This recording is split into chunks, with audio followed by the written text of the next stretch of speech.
இனிய காலை வணக்கம் அன்பு நண்பர்களே. இன்று ஒரு புதிய சூழல் ஒன்றை பற்றி நாம் உரையாடுவோம்.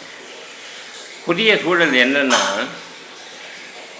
மனம் ஒரு நாளை போல சில மணி நேரங்களிலேயே மாறிவிடுகிறது.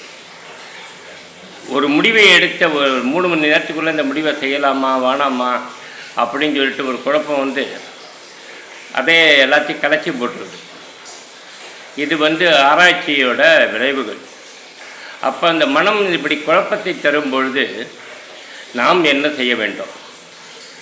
மனம் ரொம்ப குழப்பத்தை உங்களுக்கு தருதுன்னா, சரி கொஞ்ச நாள் ஒரு 20 நாளைக்கு நான் ஒன்றும் வரல, ஆட்டத்துக்கு தள்ளி போடுறேன் அப்படின்னு சொல்லிட்டு முடிவை தள்ளி போட்டுடணும்.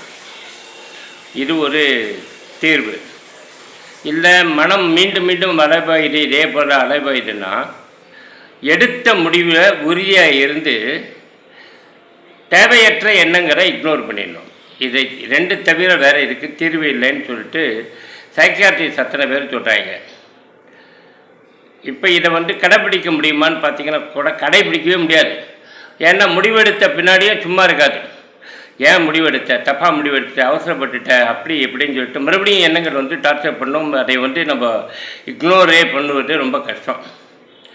ஆக மனம் இப்படியெல்லாம் நம்மை பாடாய்படுத்துகிறப்போ எப்படி வாழ்க்கையை கடத்துவது, ஒரு முடிவினை எப்படி எடுப்பது, இதை பற்றி இன்று சில வார்த்தைகள் என்னை அனுபவத்தில்.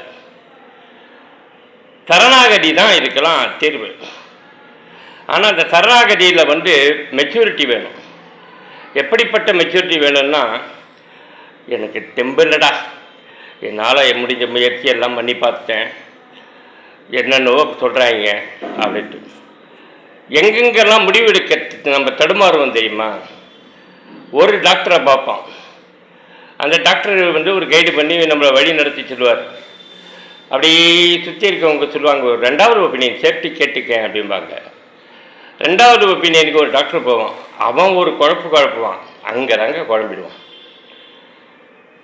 என்னை பொறுத்த வரைக்கும் இந்த மாதிரி நான் டாக்டரை வச்சுக்கிட்டு உதாரணம் சொல்லலை. இப்போ ஒரு பையனை பிடிச்சிருக்கோம், ஒரு பொண்ணுக்கு ஃப்ரெண்ட்ஸ் எல்லாம் சொல்லுவாங்க, இந்த பையனையா செலக்ட் பண்ண போகிற அப்படின்னு சொல்லிட்டு குழம்பிடும். பொண்ணுக்கு மனசு, குடும்பத்துக்கே குழம்பிடும், அந்த பையனை பொண்ணுக்கு கட்டி வைக்கிறதான்ட்டு. இங்கே தான் வாழ்வில் முடிவெடுப்பதில், திறனெடுப்பதில் எல்லாத்துலேயும் திறமை இருக்குது. இதில் திறன் உள்ளவர்கள் தான் ஆர்பி சௌத்ரி. படம் எடுக்கும்போது எவ்வளோ குழப்புவாங்க, இந்த கதையாக படம் எடுக்கிறேன்னு சொல்லியிருப்பாங்க. அது மீறி எடுத்து ஜெயிக்கலை.